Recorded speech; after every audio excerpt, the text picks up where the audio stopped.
In this portion of the tutorial, we will apply vertical and lateral static loads to our model, consisting of dead, live, earthquake, and wind. The loads to be applied are as shown. The program will automatically calculate the UBC earthquake load and the ASCE wind load. Start by clicking on the Define Static Load Cases button. Note that there are two default load cases, dead and live.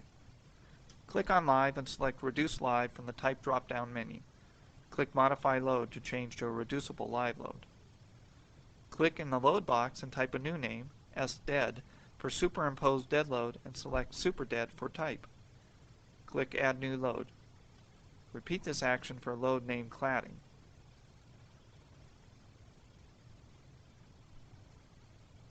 To define the UBC 97 earthquake load, click in the load box and type EQY and select Quake for load type. Make sure the self-weight equals to 0. From the lateral load, pull down, select UBC 97 and click Add New Load. With EQY highlighted, click Modify Lateral Load and on this form, click Y direction. To define the ASCE 7-98 wind load, click in the load box and type Wind X and select Wind for load type. Click ASCE 7-98 from the lateral load menu and press Add New Load. With Wind X highlighted, click Modify Lateral Load and select the Exposure from Area Objects option and type 100 into the wind speed box and then click OK. All the load cases have now been defined. Next, we will assign the gravity loads to the model. Make sure that the plan view is active and that Similar Stories is selected. Click anywhere on the deck in between beams to select the deck. Click the Assign Shell Area Loads Uniform command and select SDead on this form. Hold down the Shift key and double-click in the load field to bring up the calculator form. Make sure that pound-feet is selected and type in 35. The program will automatically convert to kip-inch units. Again, click anywhere on the deck but not on a beam and select the Assign Shell Area Loads Uniform command. Select Live Load and enter 100 in pound-feet units.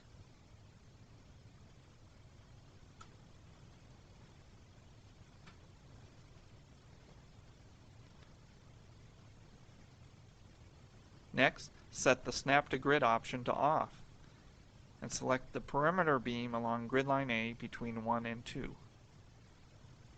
Note that 4 lines have been selected due to the Similar Stories option.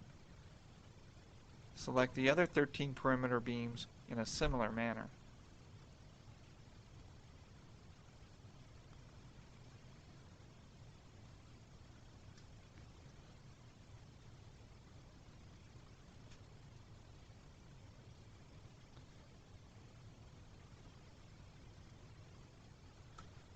Once all the perimeter beams have been selected, click on the Assign Frame Line Loads Distributed command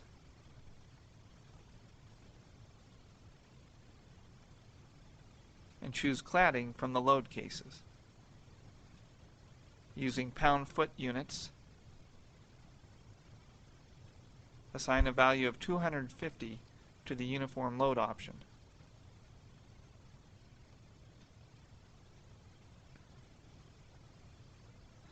Make sure that the plan view is active and click on the 3D View button to display the loads that were just applied.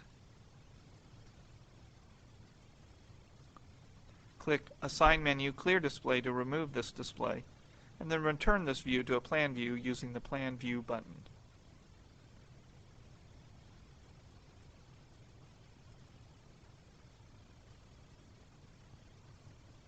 Now we will create a developed elevation view of the right side of the building so that a wind load may be applied to it at a later time. Start by clicking on the Draw menu, Draw Developed Elevation Definition command. Type right in the edit box for our elevation name and click Add New Name.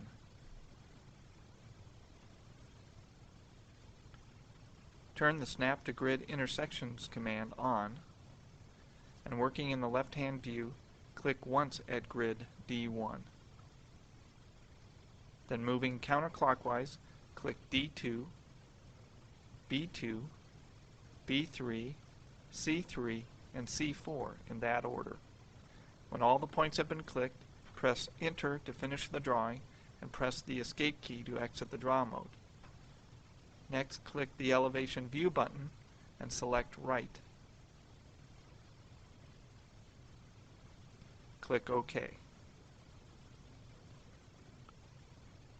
The developed elevation is an unfolded view of our right elevation.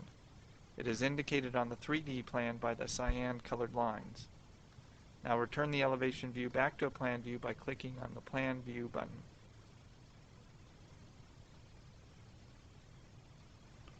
Next, we will assign wind loads to two sides of the building, utilizing the developed elevation just created. Typically, positive wind pressure coefficients are applied to the vertical surface of an area object, generating load in the positive local 3-axis direction. Set the 3D view as active and click on the View menu Set Building View Options command. Set the Area Local Axes option to On. Note that the 3 or blue axes for the dummy area elements point in the positive X direction.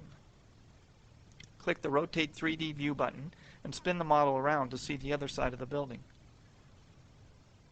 Confirm that the 3 axes for these elements are also in the positive X direction.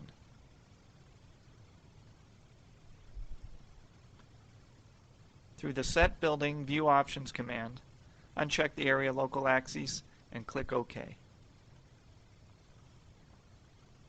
With the 3D view active, click on the Elevation View button and select A.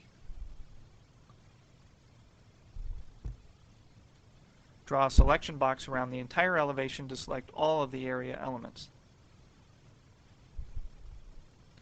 Click on the Assign menu, Shell Area Loads, Wind Pressure Coefficient command.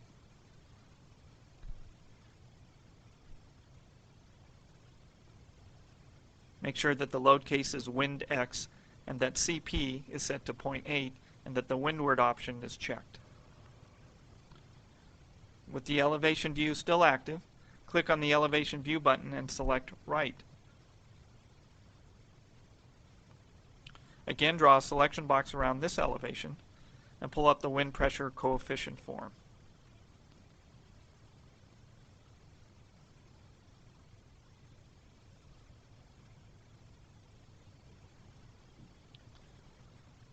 This time, set CP to 0.5 and check the leeward or sides option.